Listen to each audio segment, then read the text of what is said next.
है और हम लोगों को कृतार्थ किया है। डॉक्टर सत्येंद्र कुमार मिश्रा जी, जैसा कि हमारे सर ने कहा कि उनके गुरु भी रहे हैं, तो हम लोगों के लिए भी उसी तरीके से पूजनीय है। और ये वरिष्ठ शिक्षक हैं लखनऊ में योग विभाग के और प्राकृतिक चिकित्सा विभाग में, तो उनका मैं पुनः स्वागत करता हूं। और आज का जो विषय है वो भी बहुत इंटरेस्टिंग है, सरल, सुलभ और सर्वोपयोगी प्राकृतिक चिकित्सा। जो ये बात लिखी है ये हम सब जानते भी हैं कि ये जो अपना योग का जो चिकित्सा है वो कितना इफेक्टिव है, कितने आसानी से लोग भी अच्छे मिलते हैं इसमें, और कितना उपयोगी भी है। तो ये जो टॉपिक है ये खुद योग को भी एक तरीके से डिफाइन करता है कि कितना अच्छा चीज है योग, जिसपे कि आज हमारे मुख्य वक्ता जी प्रकाश डालेंगे। और अब मैं अपने समन्वयक महोदय डॉक्टर राम किशोर जी से आग्रह करता हूं कि वो प्रोग्राम को आगे बढ़ाएं और हम लोगों को इस विषय का लाभ पहुंचाने की कृपा करें अपने मुख्य वक्ता डॉक्टर सत्येंद्र कुमार मिश्रा जी के द्वारा। धन्यवाद। बहुत बहुत धन्यवाद निदेशक महोदय।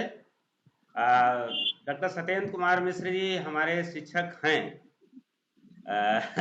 अभी भी हैं।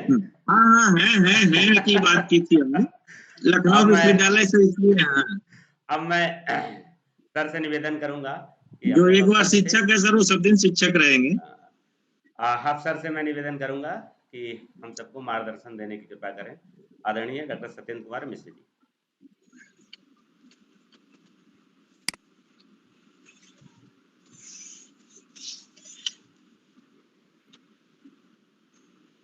सर आप म्यूट हैं। आप सबका बहुत बहुत धन्यवाद। Director professor Digvijay Sharma sir, Ramkishor ji और जो भी इस व्यवस्था में आपके सहयोगी हैं, सबको मेरा बहुत बहुत आभार कि आपने अपनी बात या विषय की बात आप तक पहुंचाने का मौका दिया। सर्वप्रथम आप सबको नवदुर्गों की और राम जन्मनवमी की हार्दिक शुभकामनाएं। भगवान राम हो सकता है 10,000 साल पहले हुए हों, लेकिन तब भी वो हमारे राजा थे। और आज ही हम लोग जब भी किसी राजा की जय बोलते हैं तो राजा रामचंद्र जी की जय बोलते हैं। तो आज भी हमारे वो राजा ही हैं। तो इस तरह से चक्रवर्ती सम्राट भगवान श्री राम की जयंती के अवसर पर आपने आमंत्रित किया। शायद ये मेरा सौभाग्य है या पिछले जन्मों में कुछ अच्छा किया होगा, इसलिए अवसर आपने हमको दिया है। अपनी बात शुरू करने से पूर्व सर्वप्रथम मैं कानपुर विश्वविद्यालय के यशस्वी कुलपति प्रोफेसर विनय पाठक जी, क्या मेरी आवाज ऑडिबल है ना? हाँ, बढ़िया। बिल्कुल बिल्कुल sir. Okay. Professor Vinay Kumar Pathak ji के भारतीय चिकित्सा पद्धतियों एवं भारतीयता के प्रति अनुराग के लिए एक योग एवं प्राकृतिक चिकित्सक होने के नाते आभार प्रकट करना चाहता हूं, क्योंकि कानपुर में ही नहीं बल्कि सर जिन जिन विश्वविद्यालयों में रहे हैं वहां आपने प्राकृतिक चिकित्सा एवं योग विज्ञान को संवर्धित किया है।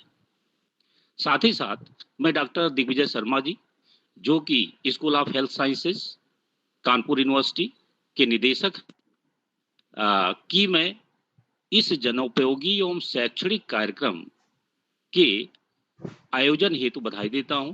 और अंत में मैं अपने प्रिय एवं कुशल योग अनुरागी डॉक्टर रामकिशोर जी को साधुवाद देना चाहता हूं, जिनके निरंतर प्रयास से देश के अग्रणी विशेषज्ञों को आमंत्रित कर इस ऑनलाइन कार्यक्रम को अर्थपूर्ण एवं उद्देश्यपूर्ण बनाया है। ये आपका ही प्रयास है। आपको मेरी तरफ से हार्दिक बधाइयां एवं साधुवाद। अब विषय पर आते हैं। विषय मजेदार है और लगेगा कि हम लोग इससे जुड़े हुए हैं। विषय है सरल, सुलभ और सर्वोपयोगी प्राकृतिक चिकित्सा। तो हम लोग प्राकृतिक चिकित्सा की सरलता, सुलभता और उपयोग के पहले प्राकृतिक चिकित्सा के बारे में थोड़ी चर्चा कर लेनी आवश्यक होगी। जैसा कि सब जानते हैं, जिस शब्द के साथ चिकित्सा लग जाता है तो वहां पर उपचार का पक्ष उजागर हो जाता है। प्राकृतिक चिकित्सा दो नामों से जानी जाती है, एक है नेचुरोपैथी और एक है nature's cure. Nature apostrophe s, nature's cure. Just other system of medicine, pathy word जहां पर लगा है, तो naturopathy is a system of medicine, ये उपचार का एक तरीका है। बट नेचर्स क्योर, प्रकृति का उपचार, यह एक जीवन पद्धति को डिनोट करता है। आप सब जानते हैं कि किसी भी चिकित्सा पद्धति के दो भाग होते हैं। एक भाग होता है जिसमें हम स्वास्थ्य की सुरक्षा करते हैं, प्रिवेंटिव मेडिसिन जिसको बोलते हैं, और एक भाग होता है जिसमें रोगी के रोग का उपचार करते हैं, यानी पहला प्रिवेंटिव और दूसरा थेरेप्यूटिक या उपचारात्मक। इसी चीज को आयुर्वेद ने बड़े सुंदर ढंग से अपने उद्देश्यों को व्यक्त करते हुए व्यक्त किया है। आयुर्वेद का उद्देश्य क्या है? स्वास्थ्य से स्वास्थ्य संरक्षणम, आतुरस्य रोग प्रशमनम च, स्वस्थ के स्वास्थ्य की सुरक्षा करना और आतुर अर्थात रोगी के रोग का प्रशमन करना। तो प्रशमन करना उपचार है और स्वस्थ के स्वास्थ्य की सुरक्षा करना लाइफस्टाइल मैनेजमेंट मेथड है, जिसमें कब क्या कितना कैसे खाया जाए, कैसे जिया जाए कि जिंदगी में किसी तरह की दुश्वारियां ना आए। इसी क्रम में जो नेचुरोपैथी है हमारी, वो सिस्टम ऑफ मेडिसिन है जो उपचार के काम आती है, लेकिन नेचर क्योर जो है वो हमारी दिनचर्या, ऋतुचर्या यानी लाइफस्टाइल मैनेजमेंट का काम करती है। तो ये हो गई नेचुरोपैथी शब्द की व्याख्या। अब बात करते हैं कि नेचुरोपैथी में ऐसा क्या है कि सर्वसुलभ है और सर्वोपयोगी है।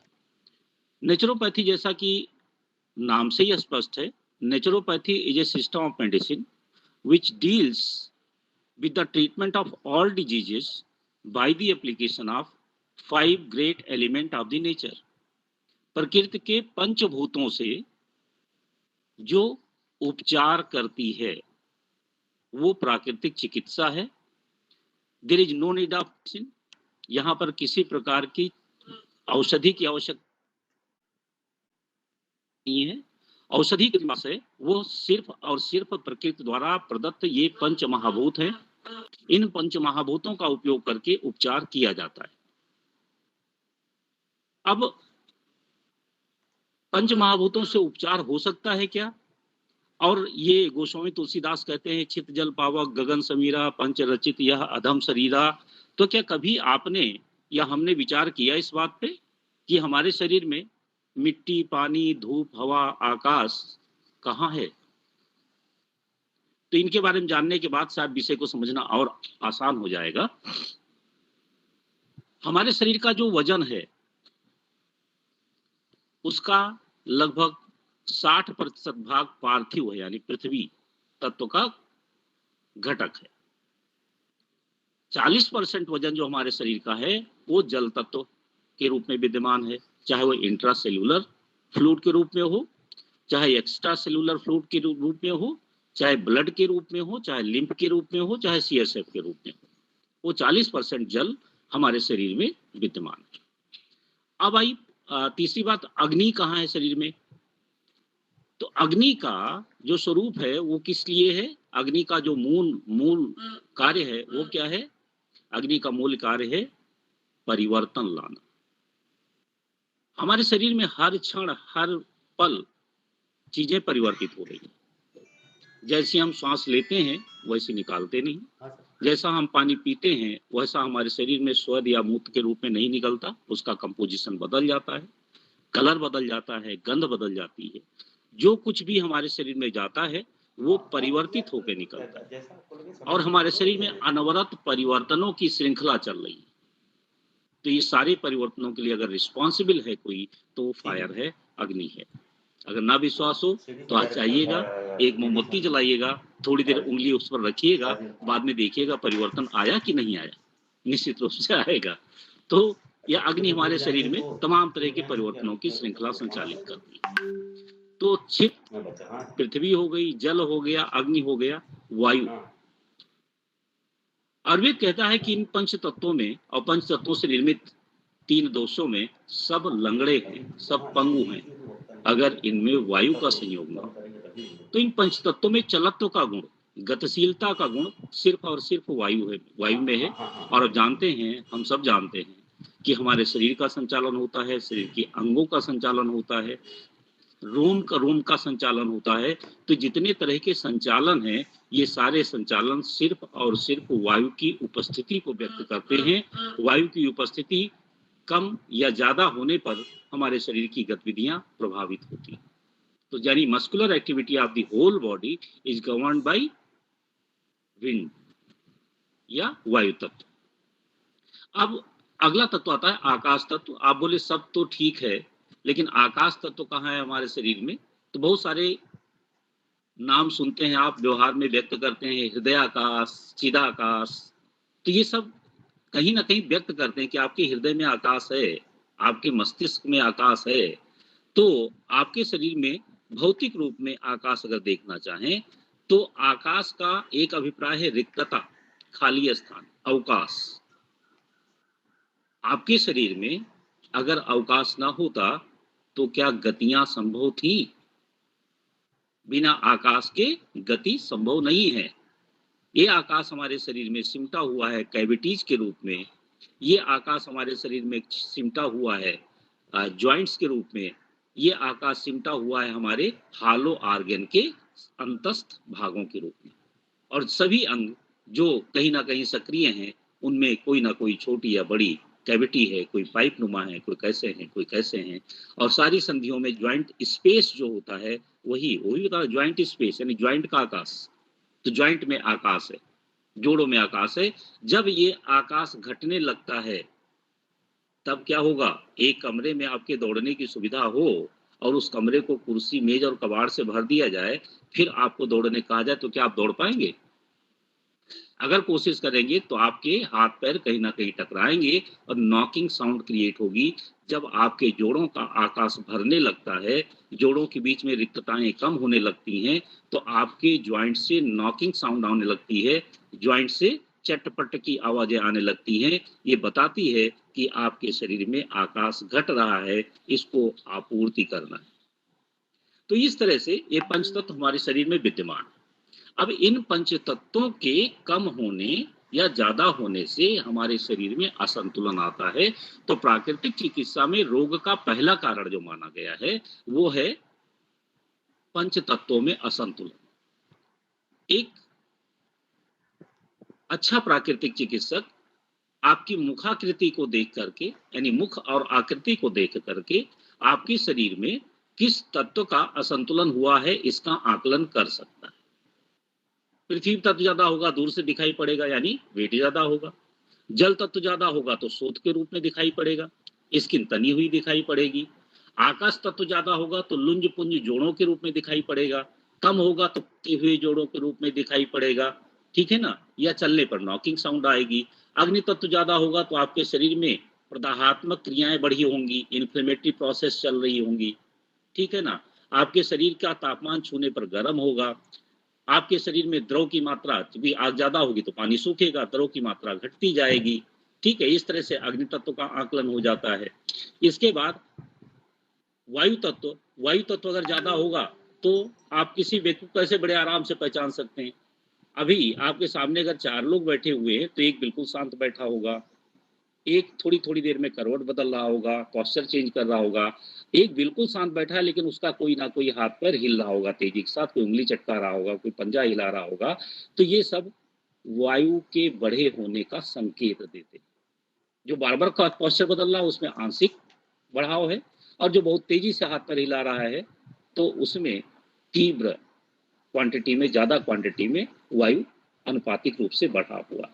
जो बिल्कुल स्थिर चित्त बैठा हुआ है, शांत चित्त बैठा हुआ लेकिन इंटैक्ट है, जागृत है, चैतन्य है, उसमें वायु सम स्थिति में है।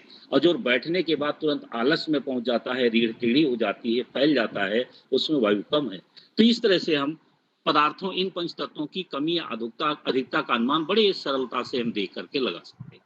फिर उनकी आपूर्ति, जिनकी कमी है उनकी आपूर्ति की जाएगी, और जिनकी अधिकता है तो उनको आप निकाल सकते नहीं, कहाँ से काट के थोड़ा निकालनी है, पॉसिबल नहीं है। तो उनके लिए क्या करेंगे हम, उनके लिए उसकी आपूर्ति कम करने का प्रयास करेंगे। जो ज्यादा है उनकी आपूर्ति रोक देंगे, कुछ दिन में संतुलित हो जाएंगे, और जो कम है उनकी आपूर्ति बढ़ा देंगे, उनको संतुलित कर लेंगे। तो ये बड़ी सरलता से ये शरीर में पंच तत्वों का संतुलन हो जाता है और पता भी नहीं लगता बीमारी कब आई थी और कब चली गई। इसके बाद प्राकृतिक चिकित्सा में चिकित्सा के पहले डायग्नोसिस का दूसरा तरीका जो बताया बड़ा सरल है, उसमें कोई भी टेक्निकल नॉलेज की आवश्यकता नहीं है।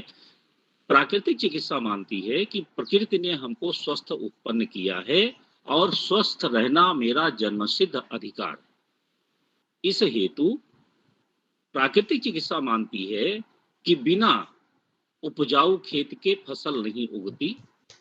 हमारे शरीर में जब तक टॉक्सिन्स नहीं रुकेंगे, हमारे शरीर में जब तक विजातीय पदार्थ नहीं रुकेंगे, तब तक हमारे शरीर में रोगाणु रुक नहीं सकते, पनप नहीं सकते, आएंगे। जैसे ऊसर भूमि में आप बीज डाल देते हो उस तरह से आएंगे, लेकिन वो बीज अंकुरित नहीं होता है, तो वो बीज बीजाणु के रोगाणु के हमारे शरीर में आएंगे, लेकिन अंकुरित नहीं हो पाएंगे, प्रोपगेट नहीं हो पाएंगे, प्रसारित नहीं हो पाएंगे। लेकिन अगर टॉक्सिन्स हैं तो टॉक्सिन्स उनके लिए उर्वरक का काम करती है, उर्वरक का काम करती है, और वो टॉक्सिन्स उनको पनपने का मौका देंगे, और वो बीजाणु जो कि बैक्टीरिया, फंगस, वायरस या अन्य पैथोजेंस के हैं, वो आ करके वहां पर पनप जाएंगे, अपनी संख्या बढ़ाएंगे, अपना नंबर बढ़ाएंगे, और शरीर के एक या एक से अधिक भागों को धीरे धीरे आक्रांत करते चले जाएंगे। तो नेचुरोपैथी मानती है कि बैक्टीरिया, फंगस, वायरस सेकेंडरी कारक हैं, प्राइमरी कारक है आपके शरीर में टॉक्सिन्स का रोकना, और उन टॉक्सिन्स की वजह से उनको प्रसारित होने का मौका मिला। अगर आपकी बॉडी में टॉक्सिन्स नहीं है, विजातीय द्रव्य नहीं है, तो आपकी इम्यूनिटी उन्नत होती है। अगर आज की भाषा से हम तालमेल करके चलें तो उनकी इम्यूनिटी उन्नत होती है। इम्यूनिटी उन्नत होगी तो कोई भी पैथोजन आकर के आपके शरीर को विषाक्रांत नहीं कर पाते, विष से आच्छादित नहीं कर पाते, और आपके शरीर को बीमार नहीं कर पाते। तो कितनी सरल है डायग्नोसिस और कितना सरल है आंकलन। इसके अलावा ना आपको तो पैथोलॉजी जाना है, आपको ना कुछ करना है, आपको अपनी इम्यूनिटी बढ़ाने पर फोकस करना है। और इम्यूनिटी कैसे बढ़ती है, इसके लिए कुछ प्रकृति के नियम। तो पहले हम लोग चिकित्सा की बात करेंगे, फिर लाइफ स्टाइल की बात करेंगे। तो कितनी सरल है प्राकृतिक चिकित्सा, शायद लगता है कि मेरी बात आप तक पहुंची होगी। अब सरलता और किस चीज में है, मेडिकल स्टोर जाके दवाएं नहीं खरीदनी है। आपके घर में पानी है, आपके घर में आग है, आपके घर में मिट्टी है। आजकल फर्श ज्यादा बन गई, मिट्टी नहीं मिलती तो मंगवा लीजिए गोरी कहीं से, मिट्टी है। आपके शरीर में आकाश तत्व को आपूर्ति करने के तरीके हैं, आपकी इच्छा शक्ति में आकाश की आपूर्ति करने के तरीके हैं, और आपके चारों तरफ वायु का प्रवाह बना हुआ है। तो कुछ भी उधार नहीं लेना, कुछ भी मोल नहीं लेना, हर जगह चीजें सुलभ हैं। इनका उपयोग कैसे करना है इसकी चर्चा आगे हम लोग करेंगे। तो सर्वसुलभ हो गई, सरल हो गई। सरलता कितनी है कि कोई विशेष उपकरण की आवश्यकता नहीं, उद्देश्य क्लियर होना चाहिए कि हमें अगर जल चिकित्सा देनी तो क्या देना है, ठंडे पानी का उपयोग करना है, गर्म पानी का उपयोग करना है, भाप का उपयोग करना है कि आइस का उपयोग करना है, ये विजन क्लियर हो। अब इसमें कोई नियम नहीं कि आइस हमें कोल्ड स्टोर वाली चाहिए, फ्रिज वाली भी चलेगी, ठंडा पानी कोई भी चलेगा, ठंडा मतलब ठंडा, ठीक है। तो इतनी सरल है कि इसमें बहुत ज्यादा टेक्निकलिटी की आवश्यकता नहीं, बहुत ज्यादा इक्विपमेंट की आवश्यकता नहीं। आप जहां पर हैं, जैसे हैं, ये चीजें सर्वसुलभ है, इनका उपयोग करके अपने आप को रोग मुक्त कर सकते हैं। अब आप कहेंगे कि इन पंचतत्वों का चिकित्सात्मक उपयोग कैसे करना है, ये बड़ी इंपॉर्टेंट चीज है।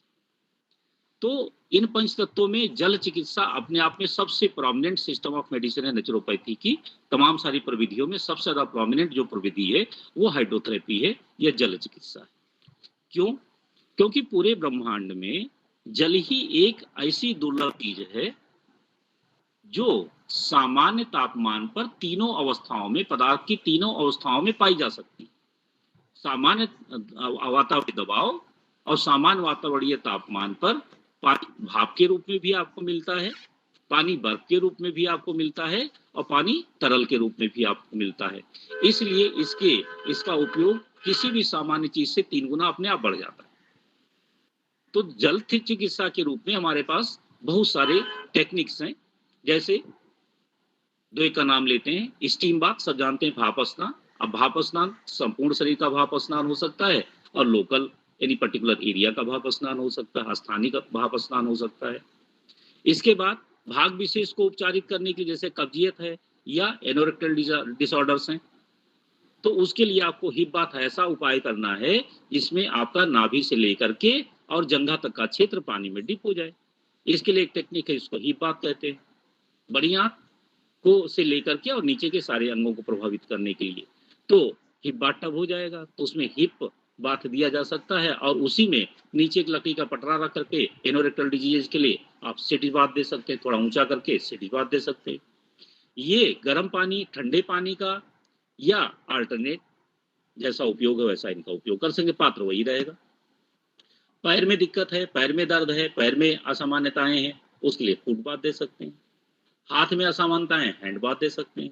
रीढ़ में असमानताएं हैं, स्पाइनल बाथ दे सकते हैं। अभी बाथ जितने भी होंगे वो गर्म हो सकता है, ठंडा हो सकता है, गर्म ठंडा दोनों हो सकता है, ठीक है ना। इसके बाद कहीं स्थानिक इन्फ्लेमेटरी कंडीशन है, सर्कुलेशन ज्यादा होने से वहां पर इन्फ्लेमेशन तेजी से बढ़ता चला जा रहा है। बहुत सारे केस देखे होंगे जिनमें हीमोग्लोबिन सामान्य से ज्यादा होता है, तो उनका ब्लड सर्कुलेशन सामान्य होने पर वहां पर फूड और ऑक्सीजन की रिचार्ज ज्यादा होती है, तो वहां पर इन्फ्लेमेशन बड़ी तेजी से बढ़ता है। उन सिचुएशन में वहां पर इन्फ्लेमेशन कम करने के लिए आपको आइस का उपयोग करना पड़ेगा, वैसो कॉन्स्ट्रिक्शन करके वहां पर रक्त की आपूर्ति को घटाना पड़ेगा, तो यहाँ पर आइस का उपयोग हो जाएगा। कहीं पर प्राकृतिक रूप से नलियों के सिकुड़ जाने के कारण यानी आर्टरीज के सिकुड़ जाने के कारण, उनमें अवरोध उत्पन्न हो जाने के कारण या एरिया में आए हुए कंजेशन के कारण या लिम्फ एकत्रित फाइब्रस पार्ट्स के एकत्रित हो जाने के कारण वहां पर सर्कुलेशन घट जाता है। तो वहां पर जो दैनिक जीवन में करते हैं, जमी चीज को हटाने के लिए थोड़ा गर्म करके ब्रश दीजिए, निकल जाती है। ऐसे आपके शरीर में जो इस तरह की चीजें जमा हो गई हैं नलियों में, टिश्यू फ्लूइड में, उनको निकालने का तरीका क्या है, स्टीम बाथ दे दीजिए। स्टीम बाथ देने से बॉडी प्रतिक्रिया करती है और सुपरफिशियल लेवल पर सर्कुलेशन बढ़ा देती है। तो गर्म करने से कोई चीज, आप जानते हैं फिजिक्स का नियम है कि किसी भी तत्व की घोलकता तापमान के समानुपाती होती है, यानी तापमान बढ़ाया तो आपके शरीर में विजातीय द्रव्य जो अघुलनशील अवस्था में है वो आसानी से घुल जाएंगे और ब्लड का प्रेशर पीछे से आ रहा है, ब्लड की स्ट्रीम ज्यादा फ्लो ब्लड का आ रहा है, वो उनको बहा के ले जाएगा और किडनी उनको फिल्टर कर डालेगी। तो इस तरह से स्टीम का उपयोग हमारे शरीर से टॉक्सिन्स को निकालने के लिए बड़े अच्छे प्रकार से किया जा सकता है। तो ये एक चिकित्सा पद्धति की बात हुई जो प्राकृतिक चिकित्सा में अपनाई जाती है, जल चिकित्सा। इसके बाद मृदा चिकित्सा। मृदा शरीर कहते हैं तन माटी का बना हुआ है, तो आपसे की तरफ आपके लिए एक प्रश्न मेरा ये है कि आपने अपने टूटे हुए मकान की मरम्मत करवाते समय, प्लास्टर उखड़े हुए मकान की मरम्मत करवाते समय उस टूटे हुए प्लास्टर की रिपेयरिंग क्या लोहे के मेटालिक सीट से करवाई थी, पीतल के सीट से करवाई थी, सोने के सीट से करवाई थी, कि वही मोरंग, बालू और सीमेंट से करवाई थी? अगर आपने दूसरी कोई सीट लगाई है तो पैच दूर से दिखाई पड़ेगा। पहले जैसा बनाने के लिए आपको मोरंग, बालू और सीमेंट का ही इस्तेमाल करना पड़ेगा, उसी से वो पुराने शेप में आ सकती है और पता न लग पाए कि यहाँ पर रिपेयरिंग हुई है, ऐसा आपको दिखाई पड़ सकता है। तो इस शरीर के निर्माण में अगर पृथ्वी तत्व अहम भूमिका में है तो इसमें आई हुई प्लास्टर की टूट फूट, इसमें आई हुई इम्पेयरमेंट को रिपेयर किससे करेंगे, जिससे ये बना हुआ है। तो ये शरीर पंच तत्वों से बना है, तो इसकी रिपेयरिंग में उन्हीं पंच तत्वों की उपयोगिता इसको पहले जैसा बना सकती है। अदरवाइज किसी मेटालिक सीट का यूज किया है, किसी अन्य पदार्थों का यूज किया है, तो पैचिंग आपको अलग से दिखाई पड़ेगी। पृथ्वी तत्व अपने आप में बहुत ही बड़ी चीज है। आपकी पीरियोडिक टेबल के सारे एलिमेंट मिल करके मिट्टी बनाते हैं। पृथ्वी में ऐसी कोई चीज नहीं होती है जो आपकी पीरियोडिक टेबल में पाई जाए और मिट्टी ना, न्यूनाधिक मात्रा हो सकती है, कोई कम हो सकता है, कोई ज्यादा हो सकता है। और इस चीज को शरीर की सतह पर रखने पर इसमें 3 तरह से हमको प्रभावित करती है। एक तो इसका भार होता है, 1 इंच मोटी पट्टी लगाते हैं हम लोग, जिस एरिया पे लगाना होता है उस एरिया के अनुरूप उसका साइज बनाते हैं, ठीक है ना। और उस मिट्टी को 12 घंटे पहले पानी में भिगो के रखते हैं। 12 घंटे पहले पानी में भिगो कर ओपन एयर में रखने से वो मिट्टी वातावरणीय वायु के फ्लो होने से सामान्य से कई डिग्री ज्यादा ठंडी हो जाती है। तो उसका शीतलता एक गुण हुआ, एक उसका वजन जो एक मसाजिंग या प्रेशर करने का इफेक्ट डाली, दूसरा ये गुण हुआ। और आप सबको मालूम है पृथ्वी का एक यूनिक गुण है पृथ्वी तत्व का, वो क्या है? वो है कैपिलरी एक्शन। मिट्टी के टुकड़े को थोड़ा सा पानी से टच करके रख दीजिए, आप देखेंगे घंटे भर बाद पूरा मिट्टी का टुकड़ा गीला मिलेगा। तो पानी को अवशोषित करने की क्षमता है, ये उसके अंदर मॉलिक्यूल्स के आपस में जुड़ने से बीच में जो छिद्र बन जाते हैं उनसे कैपिलरी लसिका बन एक पतली केशिका बन जाती है, उस केशिकत्व के कारण वो पानी अवशोषित कर लेता है। अब इन 3 गुणों के सहित मिट्टी को आपने शरीर के भाग पर रखा है। पर्पज क्या है? शीतलता। जैसे आप अप्लाई करेंगे शरीर पर, मिट्टी की शीतलता ब्रेन को सूचना दिलवाएगी कि यहाँ का तापमान घट रहा है। क्यों? क्योंकि आपका शरीर आइसोथर्मिक इन नेचर, 12 महीने आपके शरीर का तापमान एक सा रहता है। तो तुरंत ब्रेन को सूचना जाएगी यहाँ का तापमान घट रहा है, इसको मेंटेन कीजिए। तो ब्रेन इमीडिएट वैसोडाइलिटेशन करके, ब्लड प्रेशर बढ़ा करके, हार्ट रेट बढ़ा करके वहां पर रक्त की आपूर्ति बढ़ा देगा। मतलब वहां का तापमान मेंटेन करने का तरीका क्या है? ज्यादा आपूर्ति ऑक्सीजन की और ज्यादा आपूर्ति भोजन की, यानी ग्लूकोज की, ये ज्यादा आकर के वहां का तापमान बढ़ाना शुरू कर देंगे। जब उस एरिया का तापमान मिट्टी के इफेक्ट के रूप में, मिट्टी के जो प्रतिक्रिया के रूप में, मिट्टी लगाने की प्रतिक्रिया के रूप में बढ़ेगा, तो वहां पर फूड सब्सटेंस की अवेलेबिलिटी बढ़ जाएगी, ऑक्सीजन की अवेलेबिलिटी बढ़ जाएगी, ब्लड की मात्रा बढ़ जाने के साथ और टेम्परेचर वहां का बढ़ने के साथ जो टॉक्सिन्स हैं जो अघुलनशील थे घुलनशील हो जाएंगे। मिट्टी ने ऊपर से दबाव बनाया हुआ है तो वहां रिटेन नहीं हो पाएंगे। जहां तक फ्लो बढ़ करके आया है वहीं पर फ्लो तेजी से लौट के भी जाएगा, वैसो कॉन्स्ट्रिक्शन भी होगा और फ्लो लौट के जाएगा, यानी टॉक्सिक ब्लड वहां से रिमूव आउट होगा और प्लस फ्रेश ब्लड की अवेलेबिलिटी वहां पर बढ़ जाएगी। आपको मालूम है healing power lies with in the body, आपके शरीर में ही हील करने की क्षमता विद्यमान है, हमें उसको अवसर देना है। तो आपने उसको अवसर दे दिया, फ्रेश ब्लड अवेलेबल करा दिया और टॉक्सिन हटा दिए, बॉडी अपने आप को हील अप कर लेगी। तो ये पट्टी चाहे माथे पर लगाएं, चाहे घुटने पर लगाएं, चाहे पेट पर लगाएं, जरूरत के हिसाब से इनका टाइम कम ज्यादा हो सकता है। कभी कभी गर्म पट्टी की भी आवश्यकता, जाड़ों में गर्म पट्टी की भी आवश्यकता होती है, तो गर्म पट्टी को हम तुरंत गर्म पानी में सान करके अप्लाई करते हैं। लेकिन 90% केसेज में ठंडी पट्टी इस्तेमाल होती है, 12 घंटे पहले भिगो करके इस्तेमाल होती है। तो एक मिट्टी पट्टी हो गई जो विभिन्न भागों पर आवश्यकता अनुसार बनाई जा सकती है। इसके अलावा मिट्टी का दूसरा गुण, जब इतनी देर तक उस सरफेस पे लगी रहेगी, उस सरफेस के नीचे तापमान बढ़ गया है, टॉक्सिन्स घुल गए हैं, तो इसका जो कैपिलरी एक्शन है वो उन टॉक्सिन्स को शरीर की त्वचा से शक करेगा। क्योंकि आपको मालूम है आपके शरीर की त्वचा कैसी है? सेमी परमिएबल, अर्धपारगम्य है। तो कुछ चीजें जो उससे शक हो सकती हैं उनको शक करके वो अवशोषित कर लेगी। अवशोषण और दुर्गंध नाश करना ये मिट्टी का सबसे बड़ा गुण है। इसीलिए मिट्टी का गुण क्या है? गंध। मिट्टी का जो हम लोग पढ़ते हैं तन्मात्रा, वो गंध कही गई, ठीक है ना। तो ये डिटॉक्सिफाई करने का तरीका, ब्लड सर्कुलेशन बढ़ाने का तरीका, मसाजिंग इफेक्ट क्रिएट करने का तरीका, शीतलता प्रदान करने का तरीका मिट्टी की, साधारण मिट्टी की पट्टी से आ जाता है। ये मिट्टी का एक उपयोग हुआ पट्टी के रूप में। फिर मिट्टी को हम सर्वांग मिट्टी मालिश कर सकते हैं, अखाड़े में पहलवान करते हैं, अपने शरीर को ज्यादा डेड स्किन को हटा करके चैतन्य बनाते हैं। वहीं हम लोग मंड मसाज करते हैं, गीली मिट्टी ले करके पूरे शरीर की मालिश करते हैं। वहीं हम लोग पंख स्नान करते हैं, यानी कीचड़ से भरे हुए मिट्टी के टब में बंदे को बिठाते हैं, गले को छोड़ करके पूरे भाग को, पूरे शरीर को डिटॉक्सिफाई करने का इससे बढ़िया कोई तरीका नहीं है।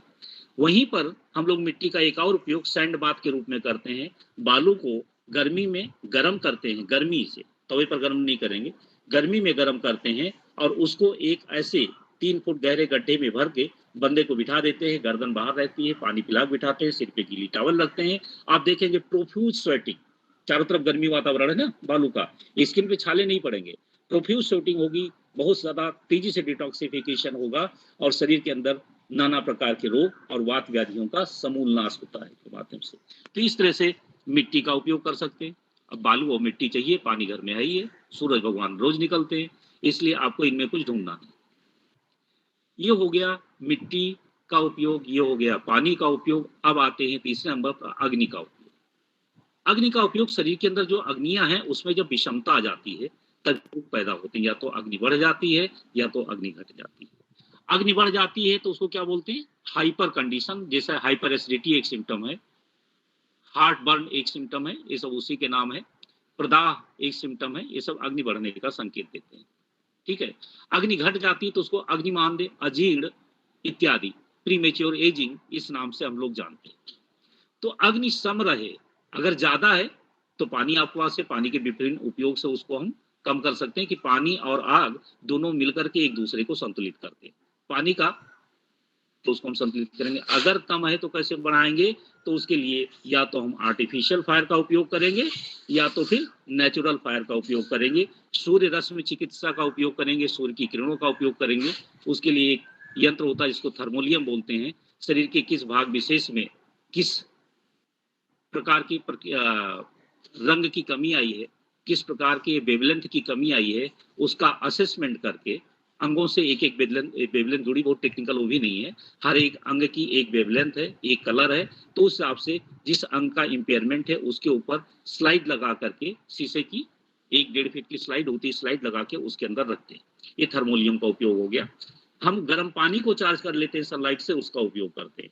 हम शहद को चार्ज कर लेते हैं सनलाइट से, उसका उपयोग करते हैं।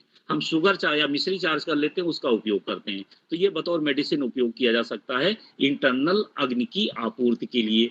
दूसरा तरीका आर्टिफिशियल क्या हो गया, आर्टिफिशियल तरीका लखौरी ईंट को चूल्हे में गर्म करके कपड़े से लपेट करके स्थानिक वेदना दूर करने के लिए इसका उपयोग सदियों से होता आ रहा है। सीना नमक को गर्म करके पोटली बना करके उसका उपयोग सदियों से होता आ रहा है। इंफ्रारेड लैंप का उपयोग आजकल बिजली के आविष्कार हो जाने के बाद बिजली के बल्ब से सिकाई करने का उपयोग होता रहा है। तो इस तरह से गर्म पानी की थैली और अन्य तरीके से हम इस हीट एप्लीकेशन का उपयोग करते हैं और इससे अपने आप को स्वस्थ बनाने का प्रयास करते हैं। तो अग्नि तत्व हमारे शरीर में इस तरह से जा सकता है। इंटरनल आपूर्ति कैसे होगी, तो प्रकृति ने कुछ ऐसी चीजें बनाई हैं जो स्वभाव में गर्म है। प्रकृति ने कुछ ऐसी चीजें बनाई जो स्वभाव से ही गर्म है, और प्रकृति ने कुछ ऐसी चीजें भी बनाई हैं जो स्वभाव से ही शीतल है। जैसे लौंग स्वभाव से गर्म है, लेकिन इलायची स्वभाव से शीतल है। जिनको हम गरम मसाले कहते हैं वो सब स्वभाव में गर्म है। और जो ठंडई के जितने घटक, गर्मी आ गई सबके घर में ठंडई पी जाती होगी, ठंडई के जितने भी घटक हैं वो सब शीतल है। खीरा ककड़ी शीतल है, ठीक है, पोस्ता का दाना शीतल है, बड़ी सौंफ शीतल है, छोटी इलायची शीतल है, गुलाब पत्ती शीतल है। तो इनका उपयोग इंटरनल भी हम कर सकते हैं खान पान में परिवर्तन ला करके और इनका समुचित प्रयोग करके। तो अग्नि तत्व की उपासना हम कहेंगे, अग्नि तत्व का उपयोग इस प्रकार से करके उसको संतुलित कर सकते हैं।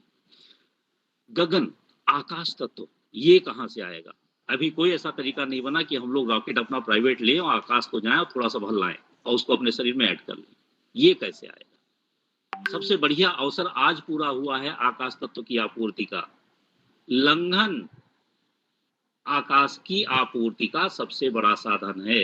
इंटरप्शन लगातार जब से पैदा हुए हम खाते ही जा रहे हैं, सारी जगह भर डाली, अंदर कहीं जगह नहीं छोड़ी। अरे भाई कुछ दिन छोड़ दो, उपवास कर लो, तो वो आकाश जो घट गया था वो आपूर्ति हो जाएगी, आकाश पूरा हो जाएगा। अब ये फास्टिंग आपकी रिलीजियस फास्टिंग से थोड़ा सा डिफरेंट होगी। Complete avoidance from food, food को पूरी तरह से अलग करना होगा।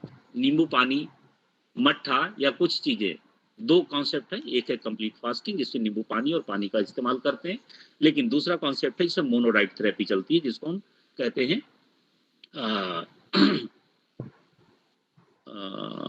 क्या बोलेंगे, कल्प और उपवास। कल्प में मोनोडाइट, एक डाइट लेते हैं, निश्चित क्वांटिटी में लेते हैं, निश्चित फ्रीक्वेंसी में लेते हैं, उसका उपयोग पर्टिकुलर बीमारी के हिसाब से होता है। लेकिन फास्टिंग का उपयोग शरीर में किसी भी रोग को जड़ मूल से नष्ट करने के लिए उपयोग होता है। ये फास्टिंग 3 दिन से लेकर के 31 दिन 45 दिन तक की जा सकती है। आप देखेंगे बड़ा आश्चर्य होगा कि एक बंदा जो एक वक्त खाना खाए बिना नहीं रह सकता था, 45 दिन तक केवल पानी पी के चल रहा हो, पहले ज्यादा एनर्जेटिक फील कर रहा है। ये नेचुरोपैथी करवाती है। तेजी से वेट लॉस होता है, आपकी बॉडी की कंपोजिशन, इंटरनल बायोकेमिस्ट्री का कंपोजिशन प्रॉपर हो जाता है और आपकी बॉडी की सचलता बढ़ती है, मेटाबॉलिक रेट स्टेब्लिश हो जाता है और बहुत सारे परिवर्तन शरीर में इस तरह के आते हैं। तो फास्टिंग थेरेपी के द्वारा हम आकाश तत्व की आपूर्ति करते हैं। यानी कम हो गया है उसको बढ़ाते हैं। अब अगर बढ़ गया है तो क्या करेंगे? तब जाहिर सी बात है उसको काउंटर करने का, हर एक तत्व किसी ना किसी तत्व से काउंटर होता है। तो आकाश पूरे पांचों तत्वों में सबसे ज्यादा चलायमान है, सबसे ज्यादा स्थिर है, स्टेबल है, और उसका जो दोस्त है वायु सबसे ज्यादा चलायमान है।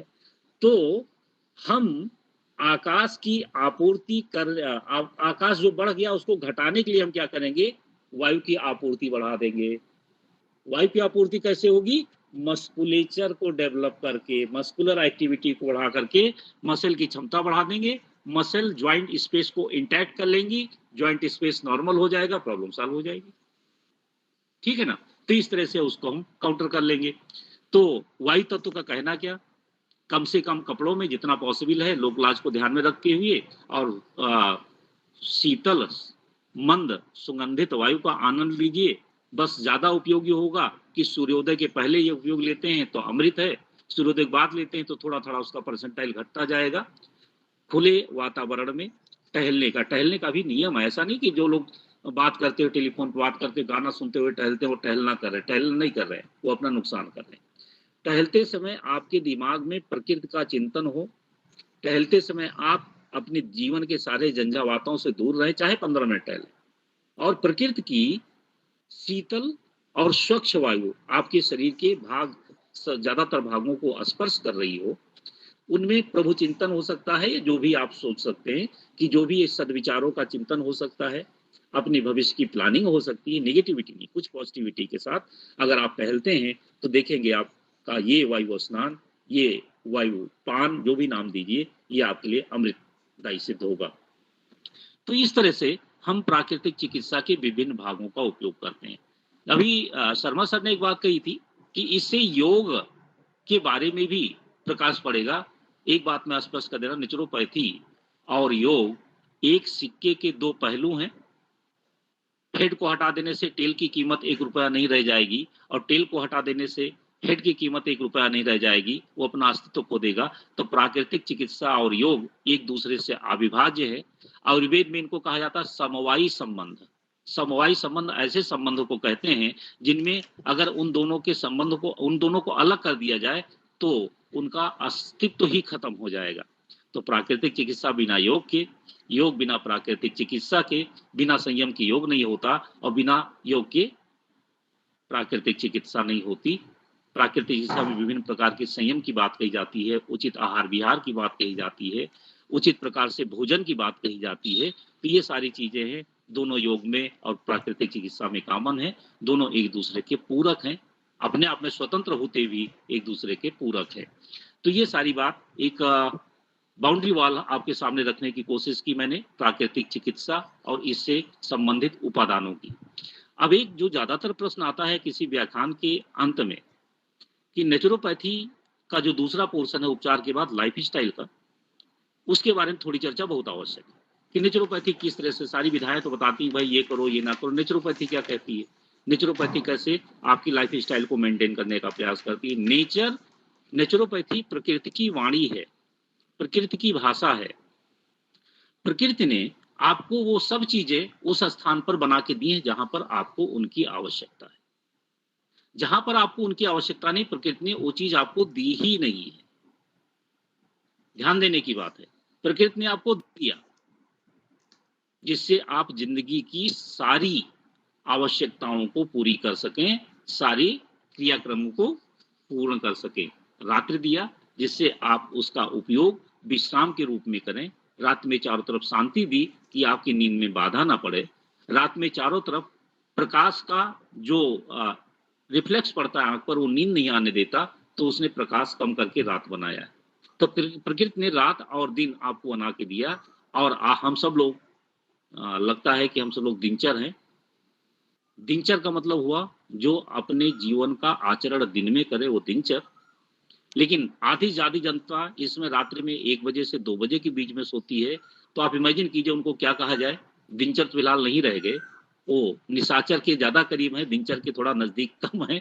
तो उनको अपने जीवन में परिवर्तन लाना चाहिए, दिनचर बनने का प्रयास करना चाहिए, रात्रि में विश्राम करना चाहिए। तो प्रकृति का पहला संदेश ये है कि रात्रि सोने के लिए और दिन काम करने के लिए इस्तेमाल कीजिए। इसके बाद प्रकृति का दूसरा संदेश ये है कि उसने जो कुछ बनाया है वो आपके लिए बनाया है, आपके लिए उपयोगी बनाया है। इस पे एक जोक याद आ रहा है बढ़िया सा, थोड़ा मूड बदल जाएगा आप लोगों का। एक बार ईश्वर से ईश्वर के भक्त ने पूछा कि ये ईश्वर, ये बता कि मेरे लिए क्या अच्छा है, मुझे क्या खाना चाहिए। तो ईश्वर ने कहा जो मैंने बनाया है वो तेरे लिए अच्छा है, लेकिन जो तूने बनाया है वो तेरे लिए बड़ा खतरनाक है। तो बोले बात स्पष्ट नहीं हुई, इसको और क्लियर कीजिए। तो बोले मैंने अंगूर बनाया वो तेरे लिए रामबाण है, लेकिन तूने अंगूरी बना ली वो तेरे लिए घातक। इसी तरह से ईश्वर ने जो कुछ बना के दिया है उसमें सब कुछ आपको दिया है। आप खाना बनाने की बात करते हैं ना, खाना बनाना है, हकीकत क्या है, खाना आप बिगाड़ते बनाते कहाँ। अच्छी खासी जिंदा तुरई थी, आपने टुकड़े टुकड़े कर डाले, उसके पानी से धो डाला, नमक, अभी किसी घाव पे नमक डाल के देखिए कैसा लगता है, नमक डाला, मिर्चा डाला, लहसुन डाला और पका डाला। तो आप कहते हैं हमने बनाया, लेकिन हकीकत क्या है, आपने उसको बिगाड़ा है, उसके गुणों को गर्म करके नष्ट कर दिया, तमाम केमिकल डाल करके उसके तमाम सारे बायोकेमिकल आपने डिस्ट्रॉय कर दिए। तो दूसरा मैसेज प्रकृति का ये है कि प्रकृति से उत्पन्न होने वाली चीजों को जितना एज इट इज खाया जा सकता है, हम नहीं कहते कि 100% आप छोड़ दीजिए पक्का खाना, ये प्रैक्टिकली पॉसिबल नहीं है।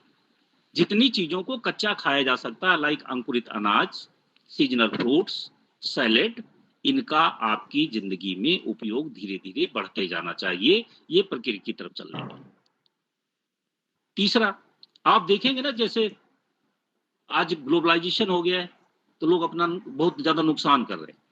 हम जाते हैं शॉपिंग मॉल में, देखते हैं ऑस्ट्रेलियन एप्पल, ठीक है, बारबाडोस चेरी, बहुत रिच प्रोडक्ट है जो उस पर्टिकुलर एरिया में। अरे भाई, ईश्वर ने आपके घर के आसपास जो पैदा किया, आपको उतनी ही कंसंट्रेशन की आवश्यकता है। बारबाडोस चेरी में दुनिया में सबसे ज्यादा विटामिन सी होती है, लेकिन आप डाइजेस्ट नहीं कर पाओगे कि बारबाडोस आपके जीरोफिटिक क्लाइमेट में सिचुएटेड है, जहां पर टेम्परेचर बहुत ज्यादा होता है, आपसे वाटर लॉस बहुत ज्यादा होता है, उस वाटर लॉस से विटामिन सी का लॉस बहुत ज्यादा होता है क्योंकि वाटर सॉल्युबल है, तो वहां पर ज्यादा चाहिए, लेकिन आपको नहीं चाहिए। आपको नींबू में जितना दिया है, आंवले में जितना दिया है, इतना पर्याप्त है।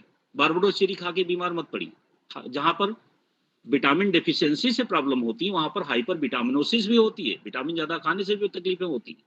तो प्रकृति ने जहां आपको पैदा किया है उसके आसपास आपके लिए सारी सहूलियतें पैदा की हैं, आप अपने परिवेश में पाई जाने वाली चीजों का इस्तेमाल कीजिए। यहाँ पर रह करके और मुल्तान की मिट्टी मंगवा के इस्तेमाल मत कीजिए, आपके आसपास जो मिट्टी नेचर ने आपके लिए बनाई उसका इस्तेमाल कीजिए, ठीक है ना। तो कच्चा खाने की मैं को अलग करता हूँ, जितना कच्चा खाया जा सके उतना कच्चा अपने भोजन बढ़ाइए, क्योंकि कच्चा जब खाते हैं तो आप जीवित शरीर की रिपेयर जीवित कोशिकाओं से हो सकती है, मुर्दे की कोशिकाओं से नहीं हो सकती है। इसलिए इस शरीर को अगर ये जिंदा है तो इसको जिंदा से रिपेयर कीजिए, मुर्दे से नहीं। खाना जिसको हमने बनाया है वो मुर्दा कर दिया, मार दिया हमने। तो मुर्दा खाना खाने से, मरा हुआ खाना खाने से आपको स्वाद मिल सकता है, लेकिन वो पोषण नहीं मिल सकता जो आपको रिक्वायर्ड है, ठीक है ना। तो अंकुरित खाने की आदत बनाइए सब लोग घर में, हफ्ते में नहीं प्रतिदिन तो हफ्ते में 2-3 दिन जरूर खाइए, सीजनल फ्रूट खाइए, सैलेड जरूर खाइए, खूब चबा चबा के खाइए। अब अगला नियम है कि आपको प्रकृति ने 32 दांत दिए हैं, हर एक दांत का अलग अलग कार्य, तो उनका समुचित उपयोग कीजिए, फाड़ने के लिए, पीसने के लिए, काटने के लिए उन दांतों का उपयोग कीजिए। और ये नहीं कि मुंह में रखा निगल गए, मुंह में रखा निगल गए। इससे क्या होगा, मनुष्य अपनी दांतों से अपनी कब्र खोदता है, ये प्राकृतिक चिकित्सा कहती है। जब दांतों का काम आप हाथ से लोगे, एक स्कूटर के सारे पार्ट्स एक साथ डिजाइन होते हैं, स्कूटर आपको मान लो 15 साल की गारंटी देती है कंपनी, अगर आपने किसी पार्ट का उपयोग ज्यादा किया, अन्य पार्ट का उपयोग नहीं किया, तो क्या होगा, वो पार्ट समय से पहले धराशायी हो जाएगा। अगर आंतों को आप ज्यादा कर रहे हैं, दांतों को आराम दे, दांत भी झड़ जाएंगे समय से पहले, और आंतें समय से पहले इस्तीफा दे देंगी, रिटायर हो जाएंगी। तो जिसका जो कार्य है उनको वो कार्य करने का मौका दीजिए। जवान को उलट पुलट कर, जैसे सब्जी मिलाते, सब्जी में नमक मिलाने में जवान आप कलछुल इस्तेमाल करते हैं, वही जवान करती है। लार को खाने के साथ उलट पुलट के मिलाने का काम करती है, और दांत उसको मैस्टिकेट करने काम करते हैं, जिससे ट्यूब नली जो पतली साइकिल की ट्यूब जैसी इसोफेगस है उसके माध्यम से चला जाए, बीच में कहीं फंस ना जाए। स्टमक का आधा काम आपने कर दिया, अब स्टमक जो काम बचा है उसको 4 घंटे में पूरा कर लेगा। लेकिन अगर आपने स्टमक का आधा काम नहीं किया तो स्टमक 4 के बजाय 6 घंटे में करेगा। आप कहेंगे सुबह खाया था, अभी तक पेट भरा भरा लग रहा है। ऐसा अक्सर लोग कहते हुए सुनाई पड़ रहे हैं। उसका कारण उनकी ये गलती है जो खाते समय करते हैं। तो ये हुआ खाने पीने के बारे में कुछ मोटी मोटी बातें। हालांकि बहुत बड़ा विषय है, प्राकृतिक चिकित्सा अपने आप में समंदर है, उसमें ये जिन टॉपिक्स पे बात कर रहे हैं ये एक एक विषय के रूप में समाहित हैं। लेकिन एक प्राकृतिक चिकित्सा का औरा आपके सामने रखने का प्रयास किया है इसमें। तो ये सारी बातें हुई हमारे ख्याल से। मेरा टॉपिक इन चीजों से सरलता भी पता लग गई, सुलभता भी पता लग गई और उपयोगिता भी पता लग गई। उपचार में नेचुरोपैथी के चीजों का इस्तेमाल कीजिए और लाइफ स्टाइल में दिन को दिन तरह से इस्तेमाल कीजिए, रात को रात्रि की तरह से इस्तेमाल कीजिए। सीजन के अनुसार अपने शरीर में खान पान में परिवर्तन लाइए, ठीक है ना। अब आजकल गर्मियों में अगर आप तिल खा रहे हैं तो आपसे ज्यादा दुर्भाग्यशाली कोई नहीं है। जाड़ों में नहीं खाया तो आपसे ज्यादा दुर्भाग्यशाली कोई नहीं है। तो समय के अनुसार आप भोजन में परिवर्तन करते रहिए। इंडियन ट्रेडिशनल फूड पे जाइए, भारतीय त्योहारों में बनने वाले प्रसाद के बारे में चिंतन कीजिए। तिलवा कब पड़ता है? सकट बाबा का त्योहार, जब आपको तिल खाना जरूरी होता है। खिचड़ी कब पड़ती है? जब आपको सुपाच्य और अच्छे आसानी से पचने वाले भोजन की आवश्यकता होती है। नवरात्रि कब पड़ता है? जब सीजन बदल रहा होता है, जाड़ा जा रहा होता है, गर्मी आ रही होती, तो इसमें लंघन की आवश्यकता है जिससे संक्रमण ना हो। तो अपने इन रीति रिवाजों का ध्यान रखिए। इन रीति रिवाजों को, इन पर्व त्योहारों को हमारे ऋषि मुनियों ने केवल एक बंदे ने नहीं, पीढ़ी दर पीढ़ी अजमा करके, ठोंक पीट करके, देख करके आजमाया है और पाया है कि आपके लिए सभी देश काल परिस्थितियों के लिए में ये उपयोगी हैं, तब उनको इम्प्लीमेंट किया है। लेकिन हम लोग उसका उतना सही उपयोग नहीं। तिलवा में बनी बनाई तिल एक मुट्ठी ले आते हैं और पूजा कर डालते हैं, इसके बाद तिल नहीं खाते। तिलवा में तिल इतना बनाइए, कम से कम 15-20 दिन, महीना भर खाइए। वो तिल आपकी किडनी की ताकत बढ़ाएगा, आपके बाल काले कर देगा, झड़ने वाले बालों को रोक देगा, नाखून ठीक कर देगा, अस्थियों को मजबूत कर देगा। तिल का तेल इतना उपयोगी है, एक पत्थर की कटोरी में कोई भी तेल डाल दीजिए, वो कटोरी में रह जाएगा। तिल का तेल डाल दीजिए, पूरा पत्थर गीला हो जाएगा, तिल का तेल पूरे पत्थर में फैल जाएगा। आप आपके शरीर में ये तिल का तेल जब पहुंचता है तो आपकी अस्थियों का पोषण करता है, अस्थियों में लचीलापन लाता है, उनको भंगुर बनने से रोकता है और बहुत सारी बातें। तो एक विजन दिया आपको कि भारतीय पर्व त्योहारों में जिन चीजों का भोग लगाते हैं देवताओं को, वो चीजें आपके लिए उपयोगी हैं। देवता तो केवल उसका अंश मात्र उपयोग करते हैं, वो उनके नाम पर आपको उपयोग करने का तरीका बताया गया है। तो आज बस इतना ही। अगर मेरी बात कुछ रह गई हो, अधूरी रह गई हो, कुछ बात अगर आपके मन में प्रश्न आ रहे हो, तो मैं रामकिशोर जी से कहूंगा कि 5 मिनट प्रश्न का भी दे दें। किसी के मन में अगर कोई जिज्ञासा हो तो जरूर पूछ ले। बहुत बहुत धन्यवाद सर। आप सभी लोग प्रश्न के लिए आमंत्रित हैं। आप अपनी जिज्ञासाओं को, प्रश्नों को सर से पूछ सकते हैं।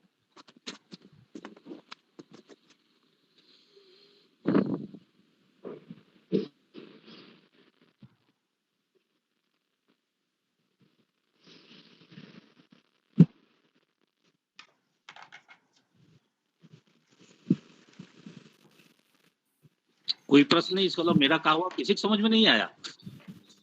सर एक मिनट इसके में दो मतलब, कुसुम जी, इसके दो मतलब हो सकते हैं, या तो ज्यादा समझ में आ गया या तो कुछ समझ में नहीं आया। हमारे सतपथ साहू जी महाराज विश्वविद्यालय के CDC director doctor Dwivedi sir हमसे जुड़ चुके हैं। सर का हम बहुत बहुत स्वागत करते हैं, अभिनंदन करते हैं। सर बीच में ही जुड़े हुए थे, लेकिन चूंकि व्याख्यान की एक मर्यादा होती है, इसलिए मैंने बीच में रुकावट डालना उचित नहीं समझा। तो सर आपका बहुत बहुत स्वागत है, अभिनंदन है हमारे इस कार्यक्रम में। Doctor Rajesh Kumar Dwivedi sir CDC director हैं सतपथ साहू जी महाराज विश्वविद्यालय में, और निदेशक सर हमारे जुड़े ही हुए हैं। तो अब पूछिए कुसुम जी, आप जो प्रश्न पूछ रही थी, प्रश्न पूछ लीजिए, फिर उसके बाद सर का हम आशीर्वाद लेंगे, द्विवेदी सर का। उसके बाद जो है आज के सत्र का समापन। कुसुम जी प्रश्न पूछिए। सर कुछ लोग कहते हैं कि नॉनवेज खाना पौष्टिक है और वो लोग नॉनवेज खाते हैं, तो सर नॉनवेज को तो जिंदा खा नहीं सकते, उसको तो जला के, मार के, काट के ही खाते हैं। तो सर उसके लिए हम क्या कहेंगे या आप क्या कहेंगे?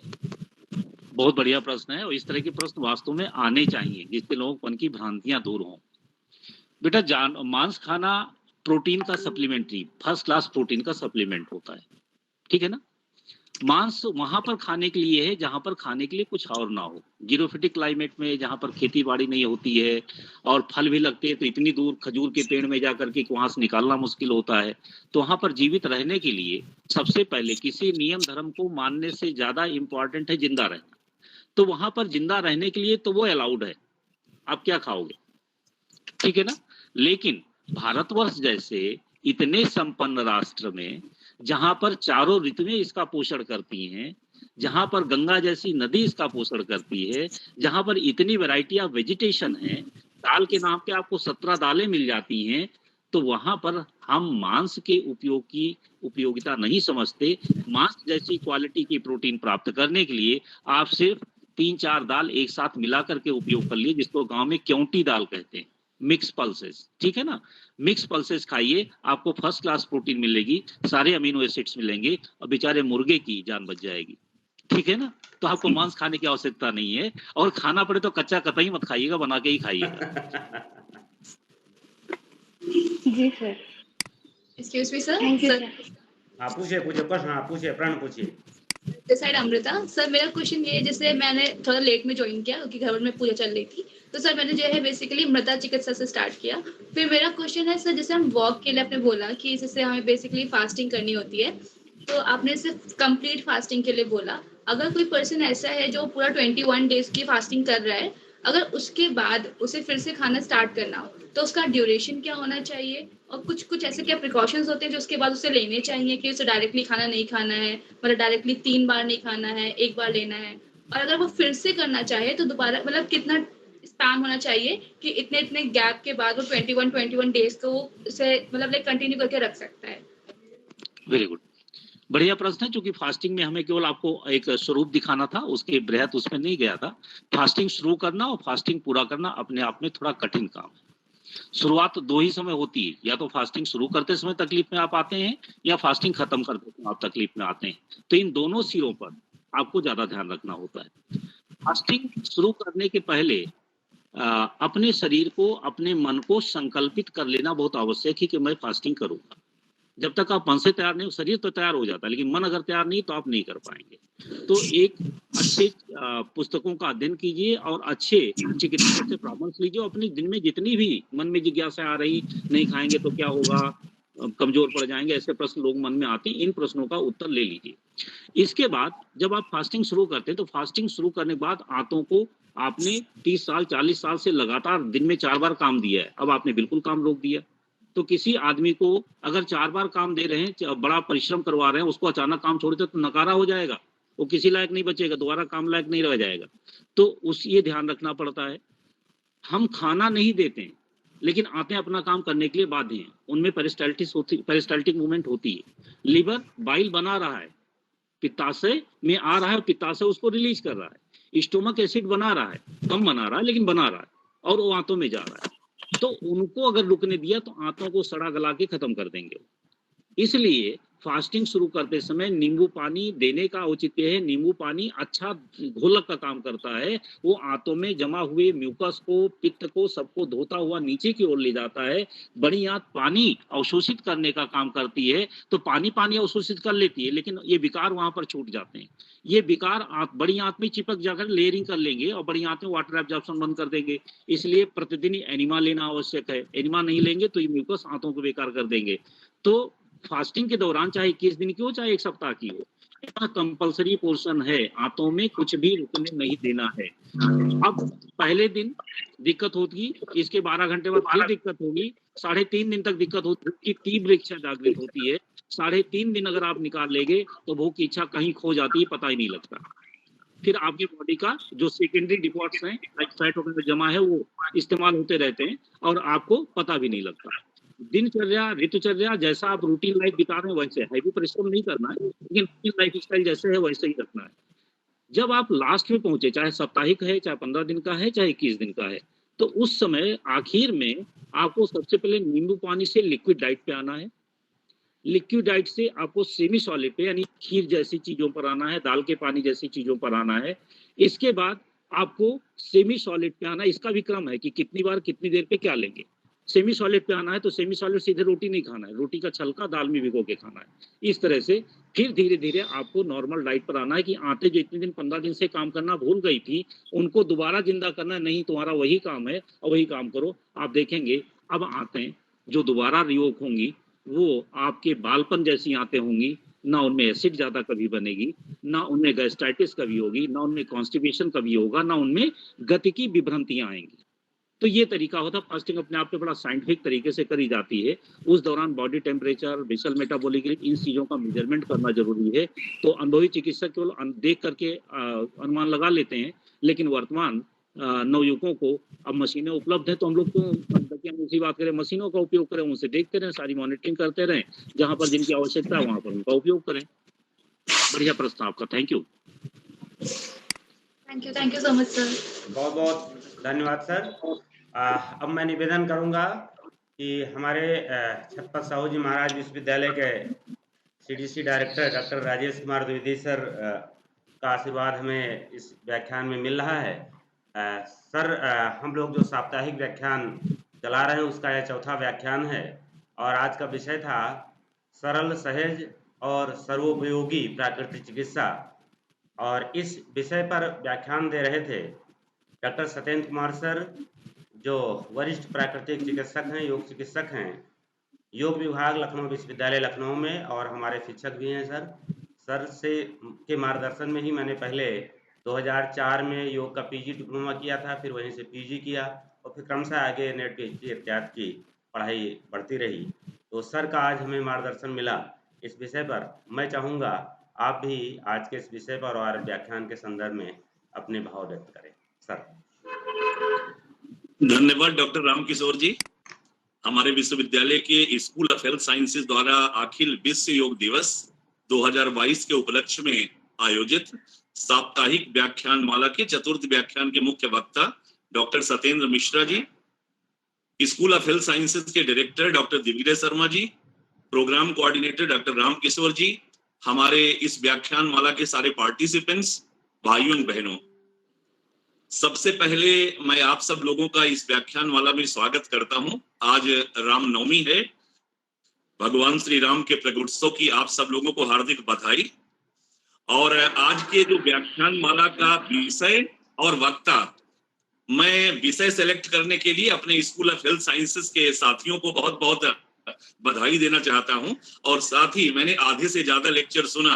अगर मैं थोड़ा व्रत जो अगर भगवान राम का प्रकटोत्सव था, अगर उसमें व्यस्त न होता तो शायद मैंने पहला वाला भाग जो है वो मिस कर लिया, लेकिन फिर भी मैंने जो सुना उससे काफी मैं प्रभावित हुआ और बहुत सी चीजें हमारे लिए आत्मसात करने की जरूरत है।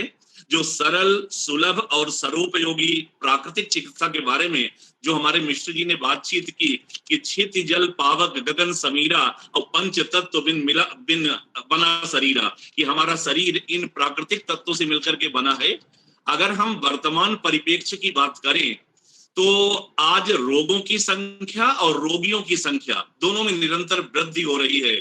और जब हम किसी रोग से ग्रसित हो जाते हैं तो किसी न किसी पैथी की, भले वो एलोपैथी हो, आयुर्वेद हो, होम्योपैथी हो या जो है यूनानी पद्धति हो, इन सब में जाते हैं। लेकिन अंत में जब हम हताश हो जाते हैं तब हम नेचुरोपैथी की ओर आते हैं, जबकि जरूरत ये है कि हमें नेचुरोपैथी को ही अपने जीवन में आत्मसात करना चाहिए।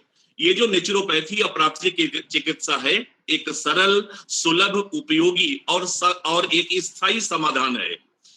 इससे हमें, अगर हम प्रकृति का इस प्राकृतिक से, इसका मतलब है कि जैसा भी मिश्रा जी ने बताया, हमें प्रकृति के समीप रहना है, हमें कुछ नियम कानून का पालन करना है, हमें बर्गर पिज्जा को छोड़ देना है, हमें प्राकृतिक चीजों का ध्यान रखना है। जैसे उन्होंने बताया कि हम प्राकृतिक चीजें कैसे खाएं, हमें घड़े का पानी पीना है, ना कि हमें फ्रिज से अंदर हम घर के अपने घुसे और जाके फ्रिज से बोतल एक पानी की चढ़ा ली। अगर हम घड़े का पानी पिए तो शायद हम अपने को ज्यादा स्वस्थ रख सकते हैं। प्राकृतिक दिनचर्या, प्राकृतिक आहार, प्राकृतिक वातावरण और साथ ही साथ हमारी सोच भी प्राकृतिक होनी चाहिए, तब हम अपने को स्वस्थ रख सकते हैं। थोड़ा उन्होंने बाद में जिक्र किया था योग के बारे में भी। मुझे लगता है प्राकृतिक जीवन और योग, ये दोनों मिलाकर के एक ऐसी पद्धति है जिसके द्वारा हम सभी इन रोगों से मुक्ति पा सकते हैं। मुझे याद आ रहा है, अभी जब पद्मश्री पुरस्कारों की घोषणा हुई थी तो 125 साल के स्वामी शिवानंद जी थे जो पद्मश्री पुरस्कार से उनको आमंत्रित किया गया था, और जब हमारे माननीय प्रधानमंत्री मोदी जी के सामने गए थे तो वो साष्टांग दंडवत उन्होंने करके सभी को आश्चर्यचकित कर दिया था कि 125 वर्ष की उम्र में भी कोई मनुष्य इस तरीके से कर सकता है। ये प्राकृतिक चिकित्सा का सबसे अच्छा उदाहरण है हम सबके लिए, हमारे विद्यार्थियों के लिए और हमारे सभी प्रतिभागियों के लिए। आज जरूरत है कि हम प्राकृतिक चिकित्सा को अपनाएं, जिससे हम अपने को रोगों से दूर कर सकते हैं, साथ ही साथ हम अपने समाज को भी स्वस्थ रख सकते हैं। एक बार पुनः अपने इंस्टीट्यूट ऑफ हेल्थ साइंस की ओर से, अपने विश्वविद्यालय परिवार की ओर से मैं मिश्रा जी का हार्दिक स्वागत करता हूं कि उन्होंने एक बहुत ही सुंदर विषय पर बहुत ही सुंदर शब्दों के द्वारा हम लोगों का ज्ञानार्जन किया। निश्चित रूप से उनकी बातें हम लोग अगर भटक रहे थे तो हम लोगों को सही दिशा दिखाने में रास्ता दिखाएंगी। बहुत बहुत धन्यवाद। Thank you sir, thank you very much sir. बहुत बहुत धन्यवाद सर, आपका आशीर्वाद प्राप्त हुआ और आपको ये जानकर और प्रसन्नता होगी कि यह आज का विषय सर ने ही दिया था कि इस विषय पर रखिए। अच्छा। तो ये विषय ज्यादा उपयुक्त रहेगा ऐसी परिवेश में। तो पुनः सर आपको विषय के चयन के लिए, विषय के सुझाव के लिए बहुत बहुत धन्यवाद। अब मैं निवेदन करूंगा संस्थान के निदेशक डॉक्टर दिग्विजय शर्मा सर से कि आज के इस व्याख्यान श्रृंखला के चतुर्थ व्याख्यान में डॉक्टर सत्येंद्र कुमार मिश्रा सर का, हमारे गुरु जी का, और इसी के साथ साथ प्रत्यक्ष अप्रत्यक्ष जो भी सहयोगी रहे उन सब के प्रति आभार व्यक्त करने की कृपा करें। Doctor Digvijay Sharma sir. धन्यवाद सर। मैं आभार व्यक्त करता हूं अपने कुलपति महोदय प्रोफेसर विनय कुमार पाठक जी का, जिनके संरक्षण में यह व्याख्यान आयोजित किया जाता है। उसके बाद मैं आभार व्यक्त करता हूं अपने छत्रपति साहू जी महाराज विश्वविद्यालय के CDC director Rajesh Kumar Dwivedi sir का, जिन्होंने पूजा में व्यस्त होने के बावजूद भी, और रामनवमी के समय वो पूजा कर रहे थे, फिर भी हम लोग के आग्रह को उन्होंने स्वीकार किया और इस व्याख्यान में उन्होंने भाग भी लिया और अपने आशीर्वचन भी हम लोगों को दिए। सर बहुत सरल हैं और बहुत ही अच्छे हैं और हम लोगों को बहुत ही सहयोग करते हैं और हर मौके पे हम लोगों का ध्यान रखते हैं, इसलिए मैं उनका आभार व्यक्त करता हूं। मैं आभार व्यक्त करता हूं डॉक्टर सत्येंद्र कुमार मिश्रा जी का, जिन्होंने इतना अच्छा व्याख्यान दिया जो कि सही में सरल और सुलभ था। इन्होंने एक और भी बात बोली कि संयम, योग और प्राकृतिक चिकित्सा, इसका जो सही मिश्रण है ये जरूरी है। ये बहुत ही ज्ञानवर्धक बातें थी, इसके लिए भी मैं सर का आभार व्यक्त करता हूं। मैं आभार व्यक्त करता हूं अन्य श्रोतागण के, जो कि कानपुर से भी और लखनऊ से भी इस व्याख्यान में जुड़े हुए हैं। और मैं अंत में आभार व्यक्त करता हूं अपने हेल्थ साइंसेस के छात्र छात्राओं का भी, जो कि इन्होंने आज के जो प्रोग्राम था उसका लाभ लिया।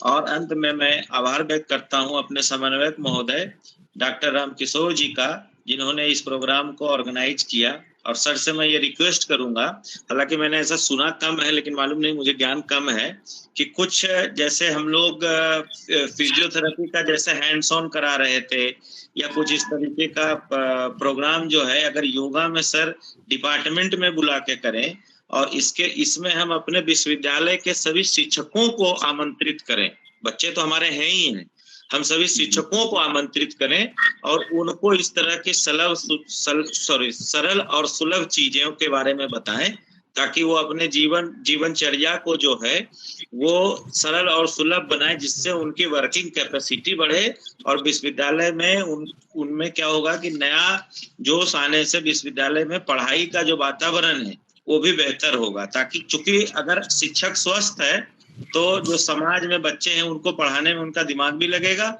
और वो ध्यान से उसको पढ़ाएंगे भी। तो इसलिए अगर इस तरीके का कोई प्रोग्राम आगे भविष्य में, क्योंकि अब तो कोरोना का ज्यादा रह नहीं गया है, देखते हैं फोर्थ वेव कितना आता है, तो अगर इस तरीके का कोई प्रोग्राम आयोजित कराएं तो हम सबके लिए अच्छा रहेगा।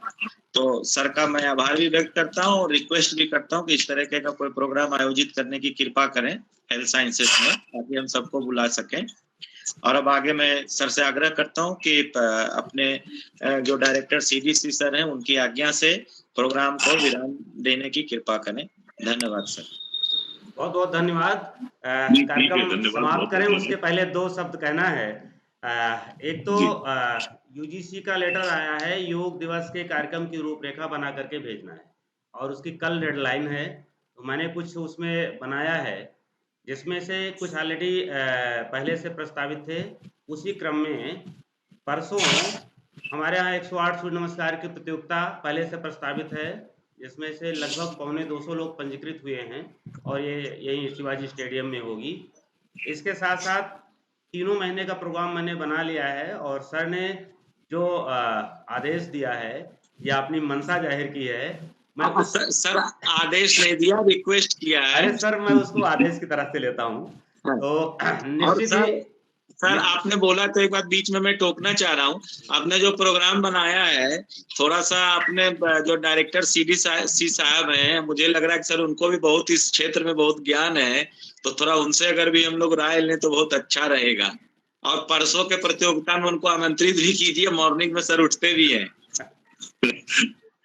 बिल्कुल सर, परसों के प्रोग्राम में आप सादर आमंत्रित हैं। 6:30 बजे का प्रोग्राम हमारा प्रस्तावित है और सर जाके आमंत्रित करना पड़ेगा।